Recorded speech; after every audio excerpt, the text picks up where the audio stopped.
This is Myra Elaine on the Buying Space channel. Today I'm reading from the Torah. Over here is the Hebrew. And I'm reading from Genesis, the book of Genesis. In our last reading, Isaac was ready to give his blessing to his eldest son Esau. Jacob and his mother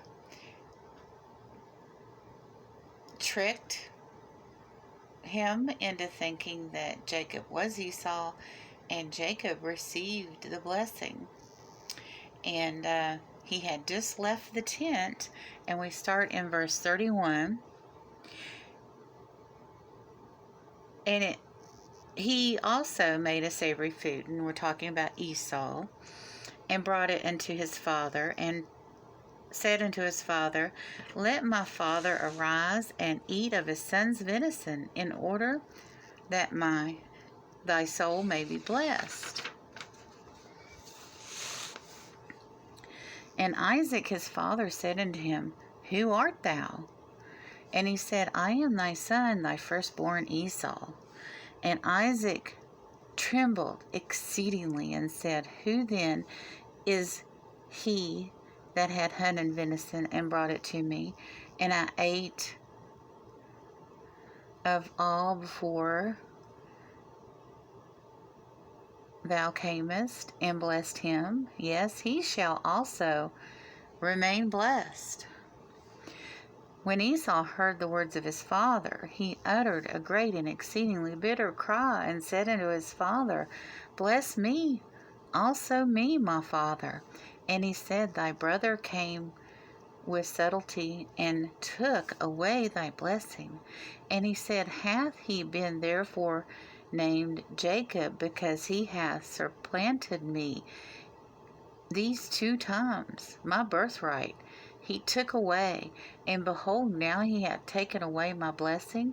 And he said, Hast thou not reserved a blessing for me?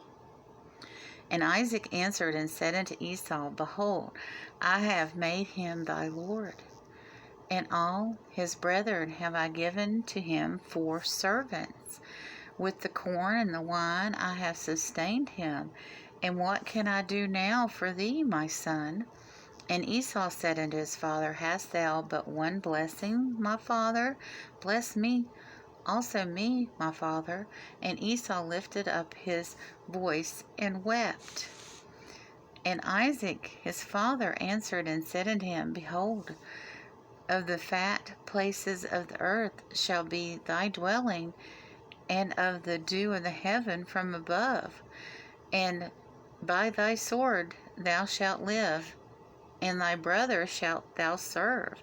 And it shall come to pass, that when thou shalt have cause to grieve, then thou canst break his yoke from off thy neck. And Esau hated Jacob because of his blessing, wherein with his father had blessed him. And Esau said in his heart, Let the days of mourning for my father be at hand, then I will slay my brother. And Rebekah was informed of the words of Esau, her elder son, and she sent and called Jacob, her younger son, and said unto him, Behold, thy brother Esau doth comfort himself with regard to thee, purposing to kill thee.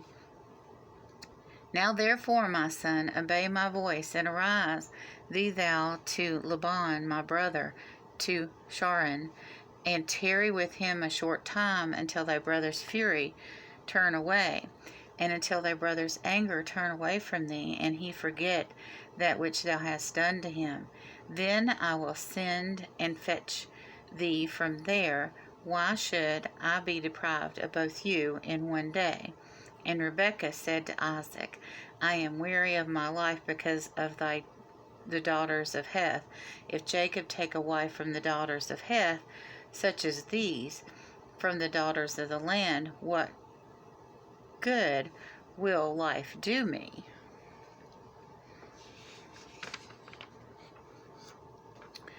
So Jacob received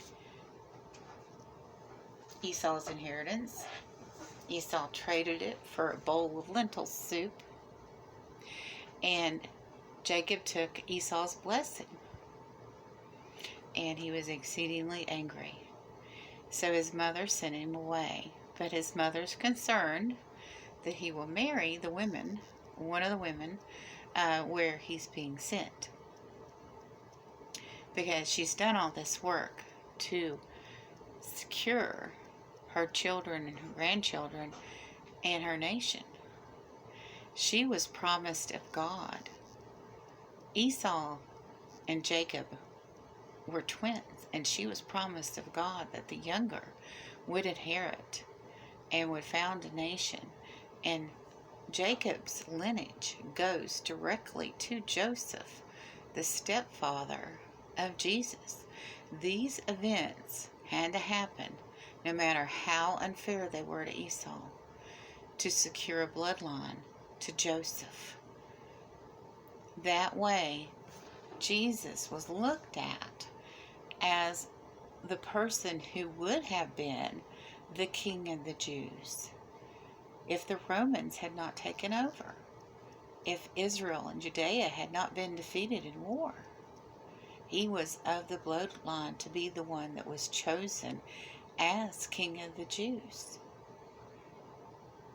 So this was not just figuratively, this was literally an event that needed to happen for the sequential events to happen for Jesus to be looked upon as chosen by the people that would use that against him and hate him, that he might take over their power, and also from the people that would follow him.